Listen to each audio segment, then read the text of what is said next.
Beneath the Surface. I'm Michelle Gatchell, where we talk about events, the people, the celebrations, and the things that are happening in your community that you should know about. Today we're going to talk about the city of Worthington with Worthington City Councilman Doug Smith. Doug, thanks for joining us. Thanks for having me. I love downtown Worthington. It's such a cute little city, compacted right there on 23. What made you want to become a city councilman? I too love Worthington. We moved there in 2006 and just started to plant the roots of building our home there and wanting to make it our community for a long time. And as you know, Worthington has a rich history, very historical character to it. One of the first communities in Ohio in 1803, and just really liked the character, liked the community, liked the neighborhood feels of the different areas in Worthington as well.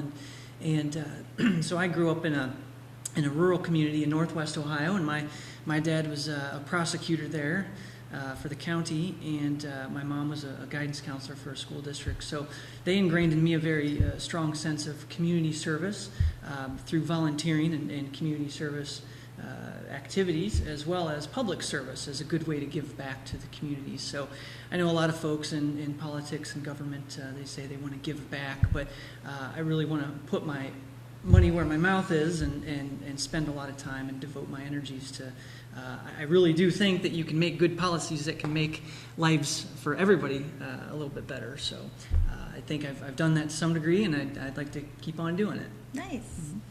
Mm-hmm. One of the things that energy is, of course, on everybody's mind, utilities. In Worthington, mm-hmm. You guys have been entertaining the whole idea of the community electric aggregation. So what does that look like for me as a taxpayer? How's that going to help me? Yeah, it gets complicated. It is a complicated industry. Energy is regulated here, not regulated there. I just know I turn on my lights and I'm happy. The light switch turns on and the light comes on, and that's what everybody's going for. But behind the scenes, there's a lot that goes into it. And aggregation is a program that cities can utilize to basically go into a bulk rate kind of bidding process. So what that looks like, well, let me back up 6 years ago.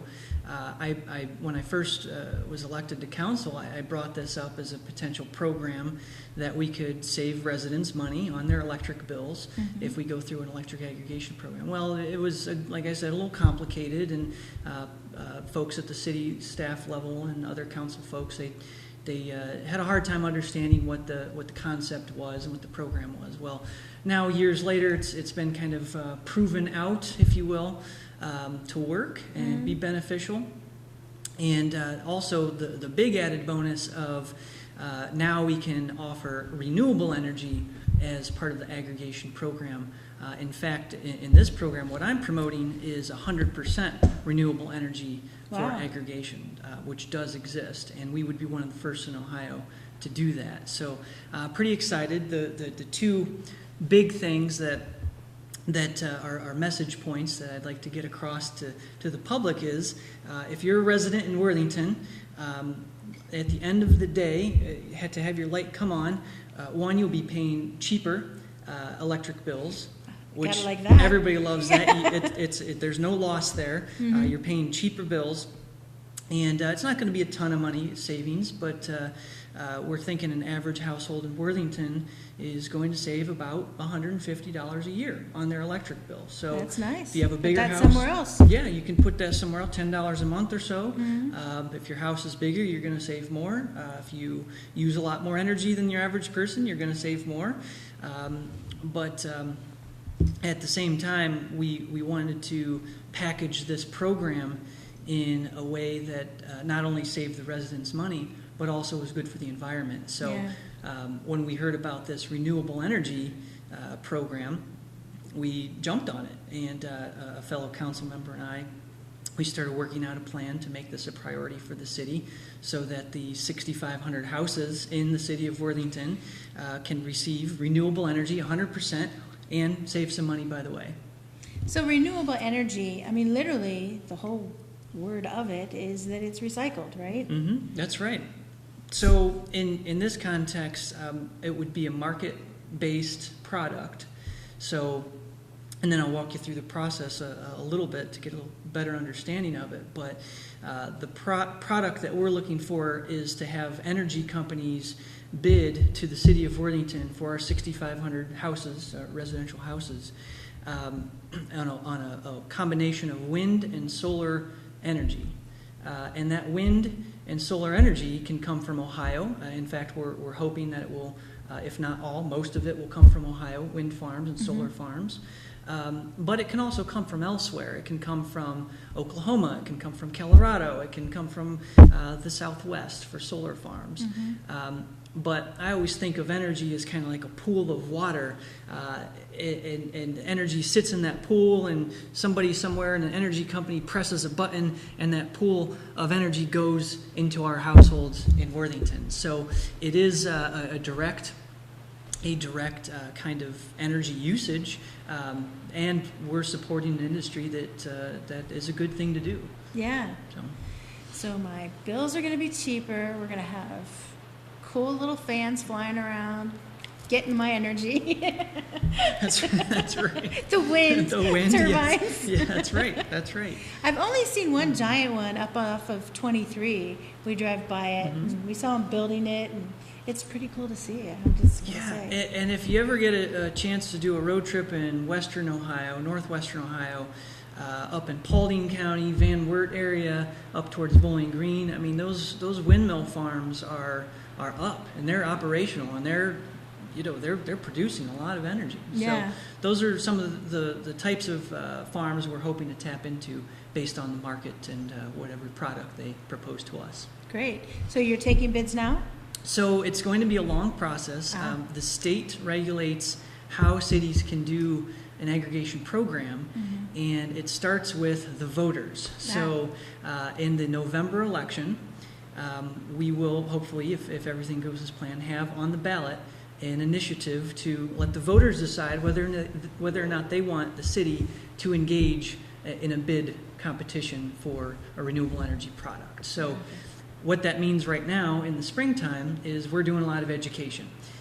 We are also meeting with consultants who specialize in this type of aggregation program for cities and other municipal governments. And once we educate, and once we select a consultant, which, by the way, is no cost to the city or to the taxpayers, we will engage some ballot language that City Council has to approve to be on the November ballot. And it'll be something simple like, voters, do you agree with letting the city engage with a bid process for renewable energy products? And they can vote yes or no. I'm hoping they'll vote yes because it's renewable energy and they're saving money, so hopefully that's good. But as you know, in media, communications is half the battle, so we have to communicate with the public and make sure that they are aware that this is a good program and it's a benefit for them, for sure. And by the way, at any time throughout the process, now or in the future, they can opt out as a resident at any time for any reason. So if I opt in, or if I'm in it, how hard is it to get out of it, though? It's really easy. If the ballot language passes in November, then we will start to build a bid packet that will go out to the market to bid, and the energy companies will provide their products and their proposals. And then what will happen is, if we get the renewable energy product we desire and we're saving the residents money, we will probably go ahead and engage in that aggregation service. Then residents are automatically opted in. So to opt out, all they have to do is contact the energy provider, or they can contact the consultant that we're engaged with, or they can contact the city directly. So there are 3 ways that they can get out of that if they decide they want to. And then they just go back to what they have now. And then they can go back to what they have, or they can negotiate their own rates with the utility provider and a third-party energy provider. And in some cases, some people have really good rates that they can negotiate on their own.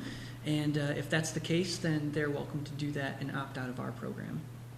So Doug, where can people find more information out about this? Well, right now we're still in analyze the consultant stage, so hopefully soon, within by middle May, we're going to have educational outreach, and they can find all that information on worthington.org, the website for the Worthington City. Great. So we're going to take a break right now, and we'll be back to talk a little bit more about the city of Worthington with Doug Smith. See you soon.